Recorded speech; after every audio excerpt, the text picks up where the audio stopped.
Picasso's early Cubism appealed to me as it offered opportunities for reflection on our emotions.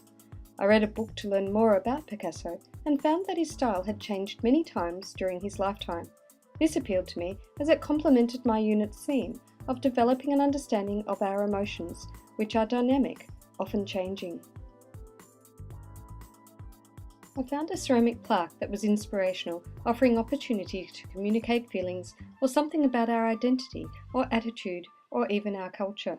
Russell Bowie identified all of these notions as roles of arts in society.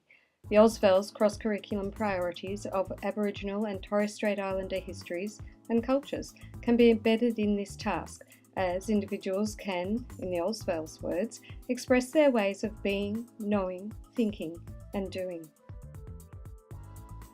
I asked my daughter Eliza if she would be my model and took photos of her from different angles, showing different emotions. I then planned the project considering the plaque size, the character that we would display, and the emotional side of Eliza. I worked on the template, adjusting the shapes in her features, ensuring the happy side of Eliza was more evident in the piece, reflecting her personality. Then finalised the template after trying different positions for Eliza's features, which would convey her personality. I then scanned the template into my computer so that I could print and cut out the template for use on the clay. The process of making the plaque was dynamic as I reacquainted myself with using clay as an art medium. Cutting and rolling the clay were made easy by the wonderful tools in the art room. The wire cutter and the rolling pin with the depth-supported board ensured the plaque would be an even depth. Lifting off the excess clay ensured that the face would not be disturbed. The more air that gets into the clay makes the clay easier to crack. I intentionally used the contrasting colours in the clay and organic shapes to highlight the happy and sad side of the face. I worked quickly, adding different features, scoring the underneath of the clay, adding a little slip or water, and then pressing the piece onto the face until it gripped.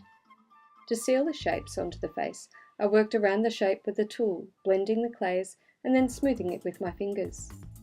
As I worked on joining the different colours of clay, I found the smaller pieces difficult to meld without the colours mixing.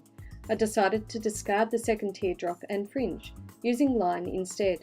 As Russell Bowie advises in Mad About the Arts, time must be allowed for skills to be practiced.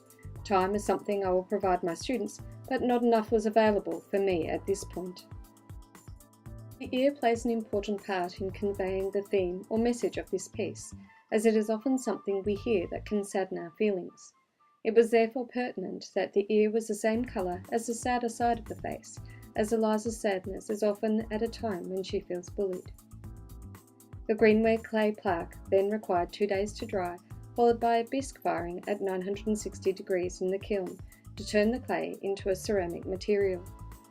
This allowed for the plaque to be cleaned and glazed once the plaque had cooled and prevented it from cracking in the glaze firing.